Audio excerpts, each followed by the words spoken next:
Здравейте и добре дошли в Bulgarian Stories with Plami.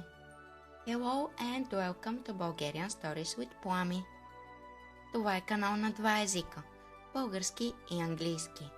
This is a channel in two languages – Bulgarian and English. Тук учим български чрез интересни истории, лесно и без стрес. Here we learn Bulgarian through interesting stories, easily and without stress. Днес ще се разходим из вълшебната долина на розите в България. Today we will take a walk through the magical valley of roses in Bulgaria. Слушайте внимателно и си представяйте розовите полета, свежия въздух и нежния аромат на розите. Listen carefully and imagine the pink fields, the fresh air and the delicate fragrance of the roses. Българската роза е един от най-известните символи на България. The Bulgarian rose is one of the most famous symbols in Bulgaria. Най-известният вид е маслодайната роза, роза дамасцена. The most famous type is the oil-bearing rose, роза дамасцена. Тя се отглежда главно в розовата долина около град Казанлък и град Карлово. It is grown mainly in the Rose Valley around the towns of Казанлък and Карлово. Долината се намира между Стара планина и Средна гора. The valley is located between the Balkan Mountains and the mountain Средна гора. Това място е известно със своите красиви розови полета, мек климат и свеж въздух. This place is known for its beautiful pink fields, mild climate and fresh air. Планините пазят розите от студени ветрове и създават мекия климат. The mountains protect the roses from cold winds and create the mild climate. Утринната роса и влажният въздух създават идеални условия за цветята. The morning dew and the humid air create ideal conditions for the flowers. Историята на българската роза започва преди много векове. The history of the Bulgarian rose begins many centuries ago. С времето розата се превръща във важна част от българската култура и традиции. Over time, the rose becomes an important part of Bulgarian culture and traditions. И днес България произвежда голяма част от розовото масло в света. Even today, Bulgaria produces a large part of the world's rose oil. Беритбата на розите започва около 5 часа сутринта. The rose harvest begins around 5 a.m. Тогава концентрацията на розовото масло в цветовете е най-висока. At that time, the concentration of rose oil in the blossoms is the highest. Розите често се събират още преди изгрев слънце. The roses are often gathered even before sunrise. Хората събират цветовете на ръка преди слънцето да стане силно. People gather the flowers by hand before the sun becomes strong. Когато денят стане по-топъл, ароматът в цветовете намалява. When the day becomes warmer, the fragrance in the blossoms decreases. Понякога за една капка розово масло са нужни хиляди рози.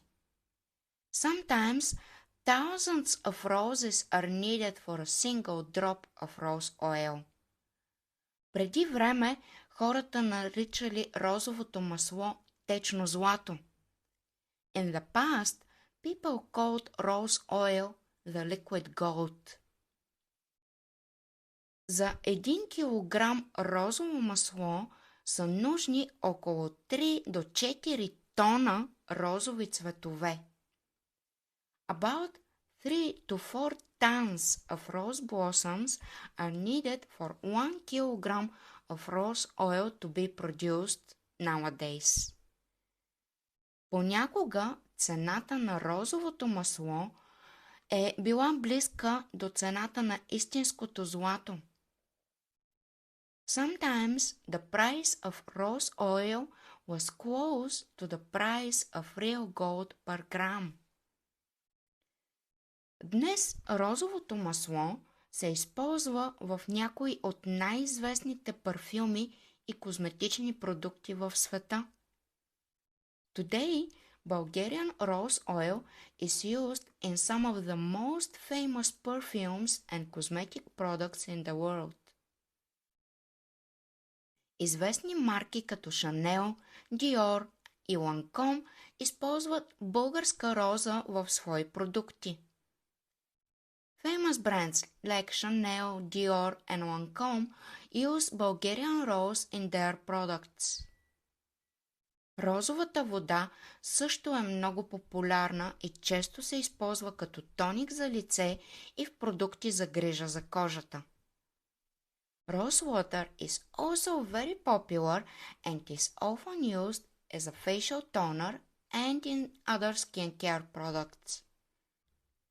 Много хора харесват розовото масло заради неговия нежен аромат и успокояващ ефект. Many people like rose oil because of its delicate fragrance and calming effect. Всяка година в град Казанлък се провежда празникът на розата. Every year the Rose Festival takes place in the town of Казанлък. Хора от различни страни идват, за да видят традиционната беритба на рози през месец май и началото на месец юни. People from different countries come to see the traditional rose harvest during the month of May and the beginning of June. По улиците има музика, танци и много хора в красиви народни носии. There is music, dancing, and many people in beautiful traditional folk costumes in the streets. Избира се и царица на розата. A rose queen is also chosen. По време на празника улиците се покриват с ароматни розови листенца и се изпълват с усмивки и добро настроение. During the festival, the streets become covered with fragrant rose petals and filled with smiles and good mood. И днес ароматът на българската роза свързва природата, традициите и красотата на България в едно.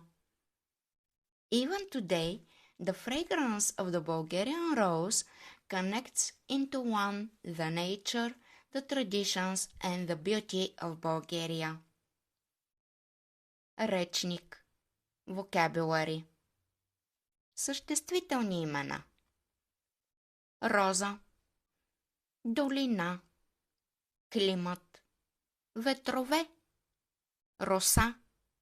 Аромат. Традиция. Беритба. Цвят. Изгрев. Капка. Злато. Парфюм. Козметика. Тоник. Носия. Празник. Листенце. Настроение. Полезни фрази. Вълшебната долина на розите. Нежен аромат. Един от най-известните символи. Маслодайната роза. Розовата долина. Град Казанлък. Град Карлово. Стара планина. Средна гора. Розови полета. Мек климат. Свеж въздух. Студени ветрове. утринната роса, влажният въздух, идеални условия, важна част, голяма част, около 5 часа сутринта. Концентрацията е най-висока. Преди изгрев слънце. На ръка. 3 до 4 тона розови цветове. Хиляди рози. Течно злато. Близка до цената на истинското злато. Най-известните парфюми. Козметични продукти. Продукти за грижа за кожата. Нежен аромат.